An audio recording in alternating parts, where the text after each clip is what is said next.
Passport apply பண்ண போறீங்களா? உங்களுக்கான வீடியோ தாங்க இது. மத்திய அரசு சார்பில் பாஸ்போர்ட் அப்ளை பண்றதுல ஒரு சில புதிய ரூல்ஸை கொண்டு வந்திருக்காங்க. என்னமான ரூல்ஸ்னா, இப்போ நீங்க பாஸ்போர்ட் அப்ளை பண்ண போறீங்க அப்படின்னா கண்டிப்பா உங்களுக்கான டாக்குமெண்ட் தேவைப்படும். அதுல முக்கியமானது டேட் ஆஃப் பர்த்துக்கு ஒரு ப்ரூஃபை கண்டிப்பா நீங்க அட்டாச் பண்ற மாதிரி இருக்கும். இப்போ அந்த டேட் ஆஃப் பர்த் ப்ரூஃப்ல ஒரு அப்டேட்டை கொண்டு வந்திருக்காங்க. நீங்க 1 அக்டோபர் 2023 அதுக்கப்புறம் பிறந்து நீங்க புதுசா பாஸ்போர்ட் அப்ளை பண்ண போறீங்க அப்படின்னா டேட் ஆஃப் பர்த்துக்கான ப்ரூஃபா கட்டாயமாக நீங்க பர்த் சர்டிபிகேட்டை கட்டாயமாக்கியிருக்காங்க. இது யாருக்குன்னா 1 அக்டோபர் 2023க்கு அப்புறம் நீங்க பிறந்திருக்கீங்க, புதுசா பாஸ்போர்ட் அப்ளை பண்ண போறீங்கன்னா டேட் ஆஃப் பர்த்துக்கான ப்ரூஃப் பர்த் சர்டிபிகேட் கட்டாயமா தேவைப்படும்.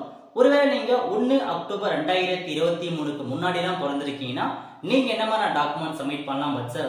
பர்த்துக்கான ப்ரூஃபானா உங்களுக்கான பேன் கார்டு சப்மிட் பண்ணலாம். அதே மாதிரி உங்களுக்கான டிசி மார்க்ஷீட் அந்த மாதிரி ஆவணங்கள் கொடுத்துருக்காங்க. அந்த 2023க்கு அப்புறம் பிறந்தவங்க மட்டும் பர்த் சர்டிபிகேட் கட்டாயமா நீங்க டேட் ஆஃப் பர்த்துக்கு ஒரு ப்ரூஃபா தான் அட்டாச் பண்ற மாதிரி இருக்கும். இந்த ஒரு புதிய ரூல்ஸ் தான் மத்திய அரசு கொண்டு வந்திருக்காங்க.